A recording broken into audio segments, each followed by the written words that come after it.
Leeds United, Marsch, Bielsa, and football's eternal battle.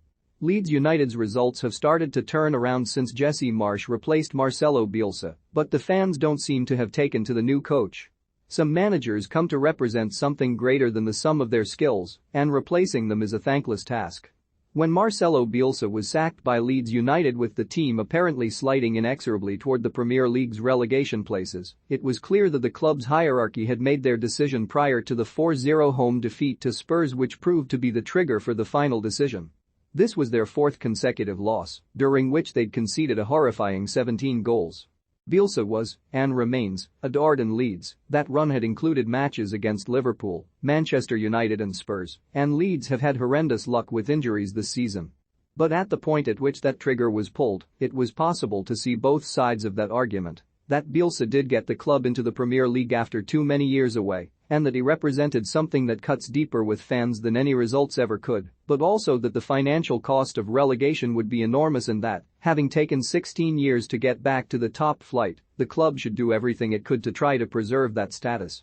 Jesse Marsch was appointed the following day with a matching twin set of baggage. On the one hand, Marsch was stepping into shoes that could easily become too big to fill, especially if results didn't start to turn around quickly. But he also committed the cardinal English football sin of being American, and there's little that the English football world loves more than to caricature Americans as footballing Philistines. Marsch was only the second American coach to be appointed in the Premier League, and the first hadn't exactly blazed a trail, with Bob Bradley's unhappy spell at Swansea City during the 2016-17 season having lasted just 85 days. Marsch not only had to be the one to follow Marcelo Bielsa, but he had to do so while batting away unfair Ted Lasso comparisons. Marsch played more than 300 matches in Major League Soccer and was clearly highly trusted as a coach within the Red Bull group of clubs, a background that couldn't have been much different to that of the fictional Lasso, who was hired precisely because he had no knowledge of association football whatsoever. All they had in common, this actual coach and the fictional character developed for a comedy TV show, was their nationality.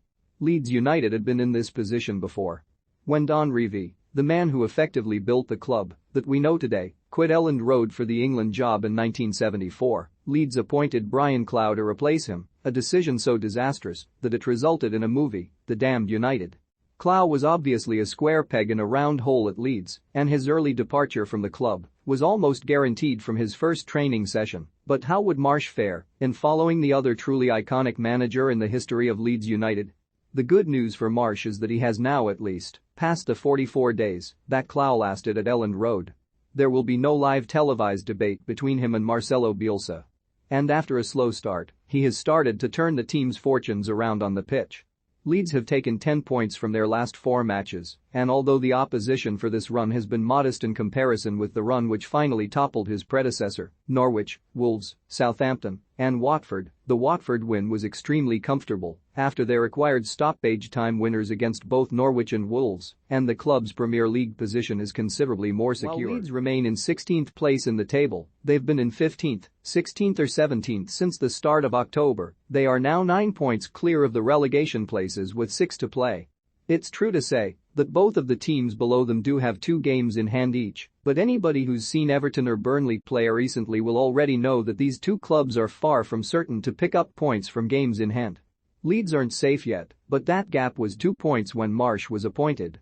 His more pragmatic approach is yielding the results that will help them stay in the Premier League. But some Leeds supporters seem to remain unconvinced, despite the recent upswing in results, and this is another manifestation of one of the professional game's oldest tugs of war. Since football first permitted professionalism in 1885, the game has existed in 2 spaces simultaneously, that of being a sport and being a business.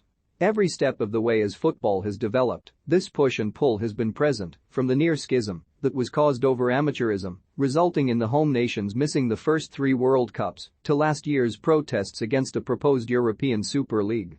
And if club owners represent the game viewed as a business, then the fans best represent the game as a sport. There is, obviously, crossover between these 2 sets of interests.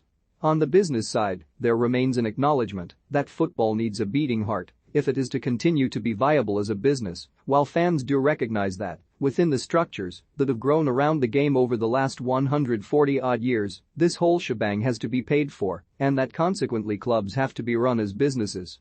But sacking Bielsa was an assault on the heart of Leeds United supporters. Those of us looking in on Leeds from the outside might scratch our heads at this reluctance to embrace a pragmatic approach that is yielding results. After all, nobody wants to get relegated, do they? But other clubs have been through something similar. Manchester United, for example, seems stuck in a perpetual hangover from the trophy excesses of the Ferguson years. And we live in an age where identity matters. Marcelo Bielsa gave Leeds United a positive identity again after a decade and a half of drifting, during which no fewer than 14 consecutive managers failed to do so. If Marsch continues to deliver results, the head will eventually win out over the heart for most. If he can find a way of delivering a substantial improvement, perhaps pushing the team up the table next season, or perhaps seriously challenging for a piece of silverware, he could yet find a place in those hearts alongside Rivi and Bielsa. It remains an unbelievably long shot, because managers who can mold a club to their personality in the way that both Rivi and Bielsa did come along so rarely, but if the results do continue to go his way, Jesse Marsch could end up with one thing in common with Ted Lasso. Lasso does, after all, win over the club. There's still time for Jesse Marsch to match that achievement, and he's already done better than Brian Clough.